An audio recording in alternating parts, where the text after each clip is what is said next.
it going, everybody? Figured I'd make a video telling you about me.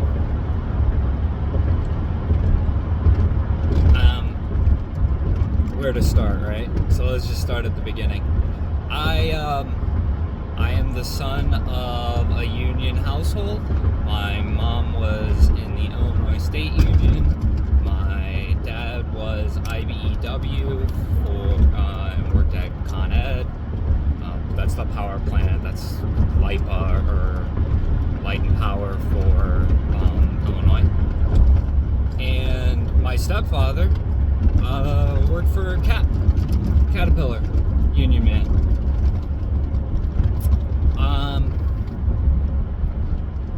In the case of my stepfather, I watched essentially the downfall of manufacturing in Illinois, the closing of the Caterpillar plant as they moved overseas. In my mom's case, I saw how the union could be positive and keep jobs and earn people raises. At the same time, in my house, there were a lot of discussions about how the union also protects poor employees. So I at least grew up with a somewhat balanced perspective on labor. I got my first job at 15. I worked for a local sandwich shop. Then when they closed down, I worked at Subway until I joined the military. I was accepted to university and decided that I wasn't ready to essentially not have very many rules, right? To be almost fully on my own in college. So I joined the Navy. That process was very interesting, very, I guess, rigorous, right? I remember doing the physical exercises, the duck walk across the room and back, taking my oath to office, and the room that I was in,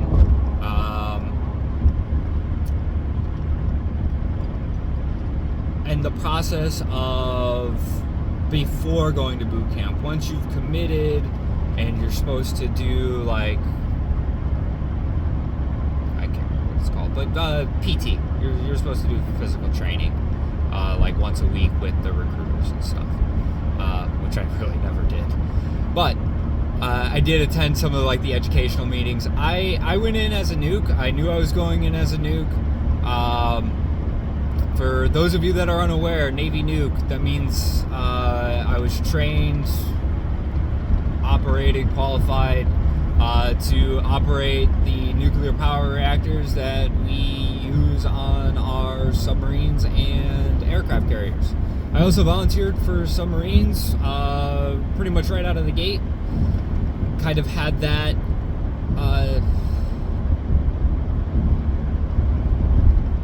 dream for myself in the future, I guess, as a high schooler, and then with the opportunity to join, that's what I wanted to do.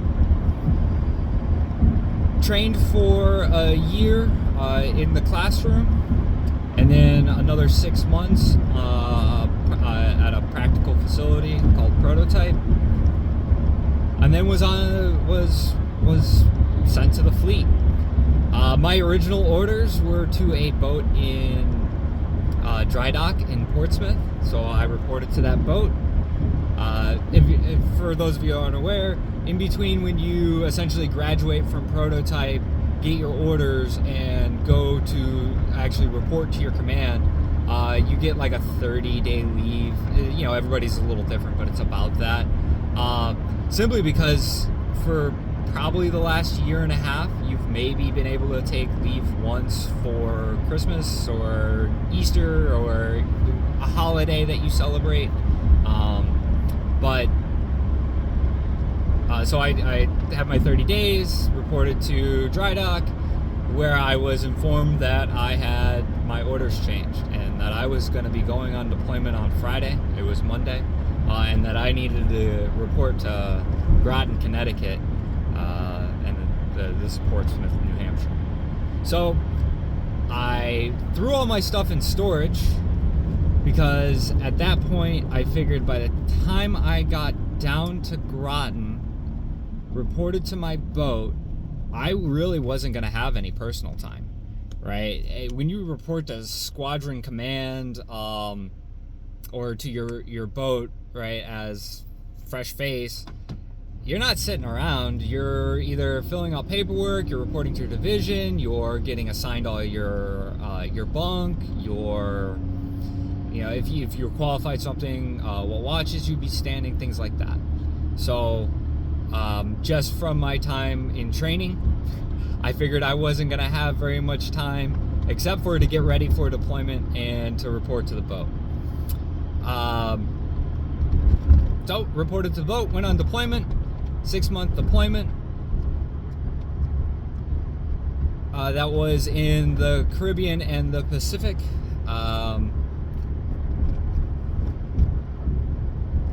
And started my journey in the Navy. Trying to think about what I can actually say.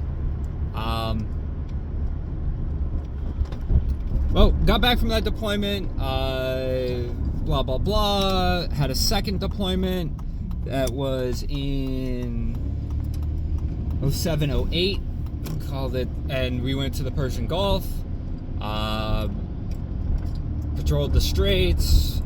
That was a fun deployment. The first deployment was meh, as according to everybody else, and it being my first deployment, right, I didn't have anything to gauge it against. Second deployment was more fun, at least when it comes to shore duty or shore leave. In that deployment, I did spend 52 days underwater, traveling to the Indian Ocean. We went to Diego Garcia, which is listed as one of the hardest places on the earth to go to. It is 1,000 miles from anywhere. Africa, India, and the Middle East. Essentially try to draw like a line towards the center of the Indian Ocean from those locations, and you'll probably be pretty close to Diego Garcia. And then we went to India. We did a goodwill trip to India.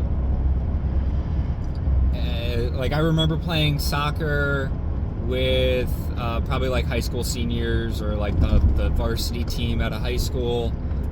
They of course kicked our butts.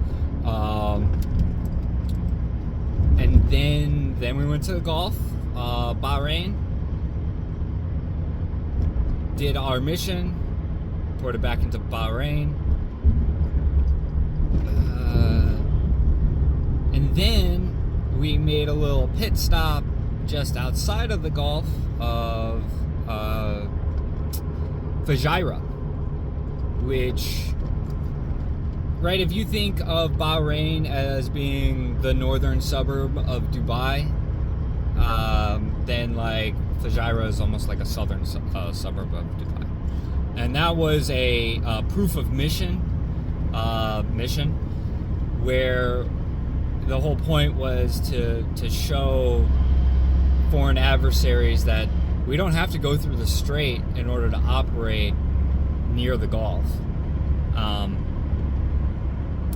Then we went to the Med. We were supposed to stop in Israel. And that's when, after a long time of missiles not being fired, missiles had started getting fired. We were supposed to go to Tel Aviv, right? So that shore leave got canceled. Then we were supposed to stop in Greece. That's when the austerity riots started, so we didn't stop in Greece. We did a goodwill or a personnel swap with the Italian Navy for like half a day. And then we went to France, Toulon, which was beautiful. We were there during Carnival. And when we left there, our final stop was in Rota, Spain.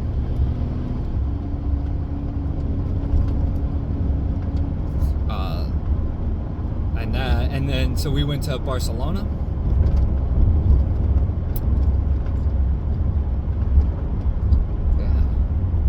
Oh, and when we were in Toulon, my group of buddies and I, we did like a day trip to Nice, which is where the Carnival celebration was happening at. Made the trip back across the Atlantic, and then we were essentially on an extended stand down. We went into dry dock, where, you know, so one thing a lot of military people probably shy away from talking about is the cost on an individual when they're deployed. And the Navy is got its own special mental adversities. So does the Army and the Air Force and the Marines, absolutely. So I can speak to the mental barriers that you have to get over while in the Navy, while on a submarine. Remember, you don't see sunlight, you don't see green. The trees, right? There's no trees. Even if like we're at periscope depth and they give us the periscope on cruise mess or in the officers hall or galley, officers quarters,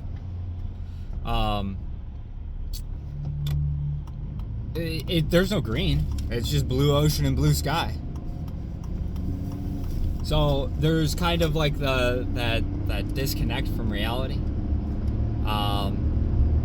At the same time, on a submarine, you are working. Your 24-hour day is 18 hours. So 6 hours on watch, 6 hours of division duty, maintenance, collateral duties, / free time as an electrician.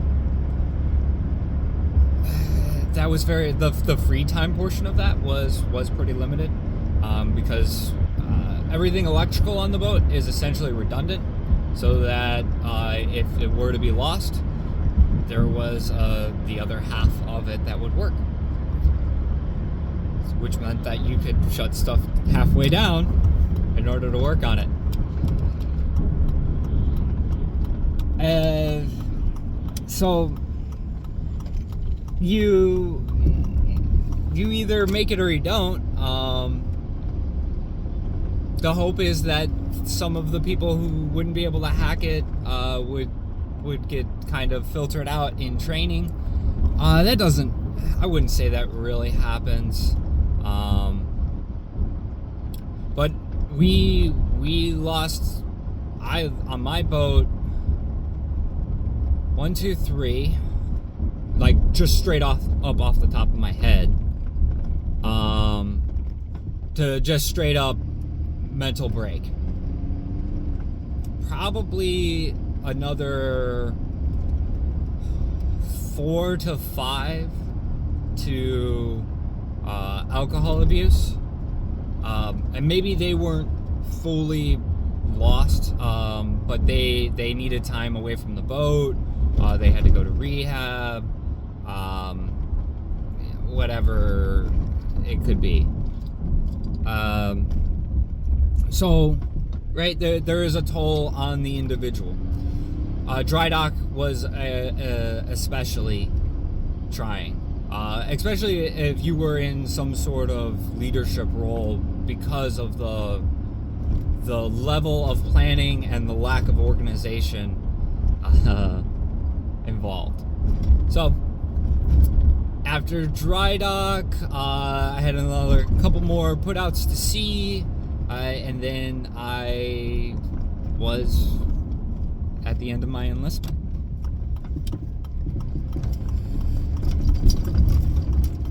When I got out, I went back to Chicago. I went to DePaul University using the GI Bill, graduated from DePaul University with a bachelor's in science, and started my work career. Started my family, bought a house. At this point in my life, I have 50% custody of my daughter, and I am paying 50% of my wages for my mortgage in order to keep my house. So that's pretty much who I am. The events in my life that shaped me.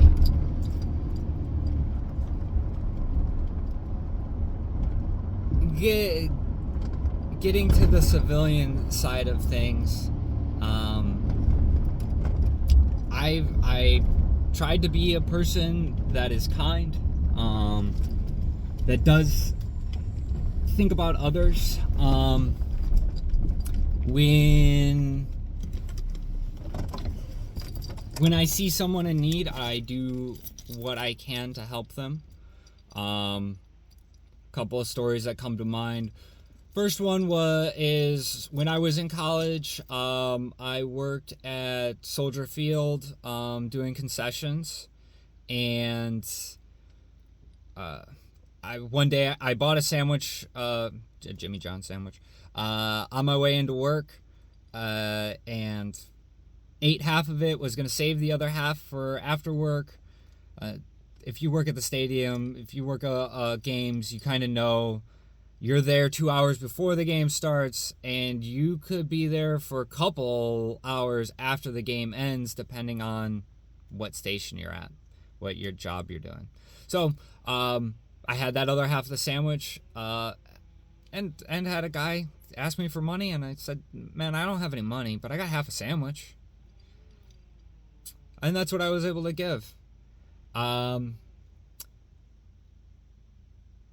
During the first Trump presidency, it could have been Biden, right? Time kind of bleeds. So sometime in the past, 5-6 years ago, I was at the grocery store. There was a family in front of me, buying their food, and they had a $60 grocery bill. And they tried their card, and the card wasn't working. And you know what? I just paid for their food. It wasn't like it was some exorbitant amount that I was paying. I could tell that they were a family in need, that it was a mom, a dad, with a young child. You looked at their cart, and it was things to feed themselves, and it wasn't like super nice stuff. I didn't even really think twice about it. I just put my card out. I said, I got this, pay it forward when you can. And then most recently, like a week ago, it was raining here, and I saw a young woman with an e-bike, essentially walking the e-bike because where she was trying to go through was full of puddles. It's kind of like a cut through that is gravel, and it puddles up really bad when it rains. So I drive a truck. Hey, throw it in the back. I'll give you a ride to the end of the block. Because she was going right at the end of the block and I was going left. Boom. Did it. Got her at least quickly through the rain. Didn't have to bring her e-bike through. These puddles are big. Even in the truck, I'm careful going around them and stuff. So, I do what I can for people in the moment, I'm not somebody that tends to give money. I give my time. I give my ears. Yeah. Well, this has gone on for 20 minutes, and I'm sure very few people have actually watched it. But if you have, please like, comment, subscribe. I go out, document the protests, protest myself, because I didn't give 6 years of my life to protect this country from terrorism for masked men to be running around on our streets with long guns to round up people who have the legal right to be here. Yes, I understand that there are people here illegally and that they